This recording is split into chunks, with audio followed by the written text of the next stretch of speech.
Thanks for joining us, Michael. It's been a hectic week. How's the squad standing up as we look towards this coming game on Saturday at the Bet365?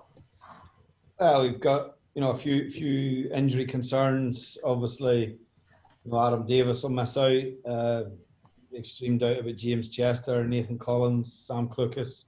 Obviously, the longer term ones of Joe Allen and Ryan Shawcross, who are both back in training to some level, but still not at the level where we would consider them to come in and be ready for this game.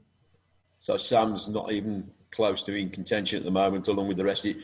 Is that the way it's going to be, Michael, because of this Saturday, Tuesday, Wednesday, etc. At this time, and you've not had much time really in terms of getting all the squad back in action? Well, yeah, I mean, it's the time frame, obviously, in terms of recovery and for players to come back from injury is less because the games come around quicker, and the schedule, the workload on the players is very demanding. So with that, obviously, we're going to pick up probably more injuries than normal. I don't think we're any different from any other clubs in the league from that perspective, and we just have to deal with it. We're in a period. We had a tough week last week. A lot of games, and we're in again, and the games are difficult. They're very intense. So we just have to manage the squad through the situation that we're in at the minute, and we'll continue to do that because, as I said, it's not going to change. We know what the schedule looks like. We plan well ahead in terms of the training and the management of the training, and try and make sure we stay as strong as possible. Your goalkeeper, how is the situation regarding him? How is he shaping up at the moment? Well, he's got a medial knee ligament injury. Sort of estimated time frame could be 48 weeks. So we just have to, hopefully, it's the lesser amount, the 4-week amount, or the 4 weeks recovery. But at this minute in time, he's gone through a scan. His knee is obviously immobilized, and we just hopefully he makes a speedy recovery. But he's going to be out for certainly the next couple of weeks at least, and probably a little bit longer. Big setback for the boy, hasn't he? He has wasted his chance. You gave him his chance, and he's really endorsed that. And he's had a setback because he's been very much one of the formats in your build-up to this season, hasn't he? Yeah, he's done very well. Adam's done very well since coming into the team, and to the tail end of last season, and obviously started this season as the number one. He faced a different challenger now, obviously with Angus coming to the club, and just unfortunate for the timing for him having established himself, that now obviously finds himself on the sidelines. But we're lucky that we have Angus to come in, and Adam, as I say, we just hopefully gets a speedy recovery, and we have that competition for places going forward. As you say, Angus, that's a good sign. He's still a young goalkeeper, but he's still got a lot of experience under his belt in many ways, Michael, hasn't he? Well, yeah, I mean, look, Angus has a great pedigree. His formative years at Manchester City, very successful season in the Championship with Norwich, where he played every game, so he knows what is required at this league, and has been successful in this league. But and he's come here obviously after at times a difficult spell at Southampton, who have 3 senior goalkeepers, so that situation was difficult for him. But as I say, this is an opportunity for him. He probably didn't expect to maybe get the opportunity to start so soon, but the opportunity presents itself, and it's down to him now. So you're going to the game this coming weekend. You've already got and recorded your first home win, looking to do that back-to-back home wins. Bit of a setback in midweek, but you're going to the game again, another hurdle to climb, and you're pretty confident of doing that, Michael, at home, aren't you? Of course. I mean, we lost the game. Nothing more than that. The reality of the Championship is that that's going to happen. 46-game season. The most important thing is how you react to that, and that you get back to winning ways as soon as possible. We did that obviously after losing the game against Bristol City. So tough game for us midweek, and we didn't take anything out of it. So now we have to address that, try and get on another little run. And keep gathering points. That's the nature of the league. It's very tight, as you see. I think had we won the game, we would have been second, and we don't, and we're 9th or 10th. So, it's still in the very early phase of the season, I think, and teams are adapting and settling down. But it is important, I think, to address once you have had a defeat to try your utmost, obviously, to try and win the next game, and that's certainly our intention, obviously, tomorrow. The Championship is like that, Michael. We've already pointed that out many, many times, and that's the way it's going to be. But you set a marker of maybe 10, 12 games where you feel you've got a good view of what could be around the corner in terms of how you will prepare your team? Look, I don't think we need to know that. We know that from last season.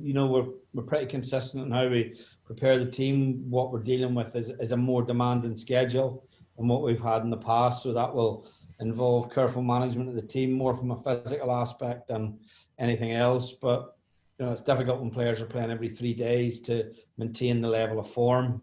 Fatigue's obviously a factor in that as well. But we know what to expect. Our challenge from the outset was not to be in the position we were in last season. We've done that, I think, and we're looking at the top end of the table rather than the bottom end of the table. But that can change quickly, and so we need to make sure that we maintain overall what I think has been a good start, and we have the opportunity to address that again tomorrow. How do we assess the opposition this coming weekend then, Michael? Indifferent start for them? Well, look, they're a promoted team, so they're always going to have. You don't expect them to come up and just take it very easily. I think it's a very tough game. They had a very good result in midweek. I know when you have this scenario, the teams that come up, the players have a real point to prove. For many of the players, it'll be their first opportunity to play in the Championship as well, and they have a point to prove themselves. So we'd play against a very hungry team, a team that likes to press and make life difficult for the opposition. And we've been through that in the last couple of days with the players. They know what to expect. So it'll be a tough game, as all of the games have been to date so far. Thank you, Michael.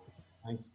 The big problem from looking at the game the other night was there weren't any shots on target. Is that a worry for you, or do you just think it was a one-off? Well, that can happen. I think we scored 3 the game before, and so we have to take everything in balance. We didn't. We were disappointed with obviously our output in the final third of the pitch. It's not a worry. We know that we have players capable of affecting the game in the final third of the pitch. We didn't do that enough in the game against Swansea. So you're going to get games like that in the Championship. We have to make sure that we're ready to affect the game a lot more than we did on Tuesday night. But that may be down to personnel, it may be down to the shape of the team, or more often than not, it's just down to the level of the performance and the level of the performance of the opposition. So I think we've analysed where we felt we can do better after looking at the game on Tuesday night, and hopefully, as I say, the players know what's expected of them tomorrow. I think it was Pete Smith who said that there's a game every 4.67 days. So it's not just the physical nature of the game at the moment, but the psychological impact will be pretty big too. And you'll obviously have to use the whole of the squad throughout the season, won't you? I think we will. I don't particularly like to change the team unless it's necessary. But I think it's more difficult in this scenario for players to maintain form where they're playing. First of all, they're being judged more frequently. And secondly, they're having to deal with, as you rightly say, the physical and the mental side of the game of being turned around every 2 to 3 days to play again. And so we expect probably the form of players to be a little bit more inconsistent, a little more, possibly little dips. And that's where we have to be clever in how we rotate the team. We had injuries on Tuesday night. Obviously Jordan Thompson left us short in the middle of the pitch with Sam Clucas being unavailable to us as well. So, we felt we could inject a bit of energy and enthusiasm into the team with bringing 2 of the younger players in. And those are the types of decisions that we'll have to make. And as the season goes along, if we continue just to roll out the same team, we'll add to our injury list, and we'll probably end up with performances that are affected because of fatigue, both physical and mental. You want to be around the playoff positions by Christmas, most people do, and Rotherham are a big side, so presumably you'll have to think about the formation you're going to play with them in mind. But will you be thinking about the games at Watford and Reading too, given the injuries that you have as well? Well, not particularly. You know, I think the most important thing, as I said, when we lose, as we did on Tuesday, that, you know, we bounce back as quickly as possible. So our focus we can't look too far ahead other than the next game, which is obviously Rotherham. We have to do everything to try and win that game, and then we look at the games that lie ahead. But yeah, look, there's a lot of things, different types of opposition that you have to face in this league. You're right, set pieces are a big part of it, but we have to make sure that teams worry about us as much in that respect as well. And you know, we do a lot of work on that in the time frame that we have to prepare the team. But as I say, mainly our main focus, obviously, since Tuesday, is about, you know, turning the team around and making sure that we're ready to play and win the game tomorrow. And lastly, from me, will you stick with the goalkeeping squad you've got now, or will you be looking to try and reinforce it with a free agent player just in case? At this minute in time, we think we're okay. We're not at this minute actively seeking to add to it, but that may change. You know, we have to get. It's only, you know, 72 hours since Adam's injury, and the assessment of that will become a little bit clearer in the days, and how he responds. That might make us change our mind on that. There will be options to do that, but at this minute in time, you know, we brought Angus Gunn to the club to challenge Adam. Obviously, we've got young Blondie, who's done extremely well since stepping up to the number 3 position, and now to the number 2 position with that on the basis of Adam's absence. So we'll just have to see how that plays out over the next few weeks. Thank you. Good luck. Thank you. Michael, you said that you were obviously disappointed with the performance against Swansea, but one of the most memorable images of that match was the lineup of the Stoke players on the goal line when there was that free kick 7 yards out, and the way that they came charging out. There was passion on their faces. There was real determination. Have you been impressed by the passion that your players have shown towards Stoke City this season? Well, I think when you look at it closely, there was fear probably as well. It was another emotion they were experiencing that. I mean, it would have been a poor goal to lose. It was self-inflicted. We didn't help the goalkeeper in that situation. But yeah, I think in that situation, the very least you can do is run out and be prepared to be hit with a ball in the face if that's the case. But we expect a passion to play all the time. That's a requirement. You know, if we don't have that, we'll not have a team challenging at the right end of the table. So, but the application of the players has been excellent since we came back, right from pre-season. There's been a really good mood in the camp. You know, the new players have settled in. I think they've added things to the squad.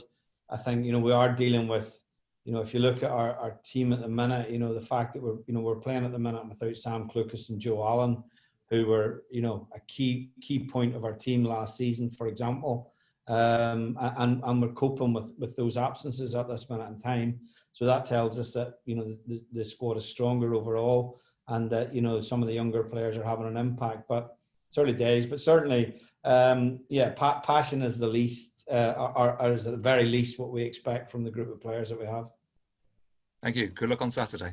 Thank you.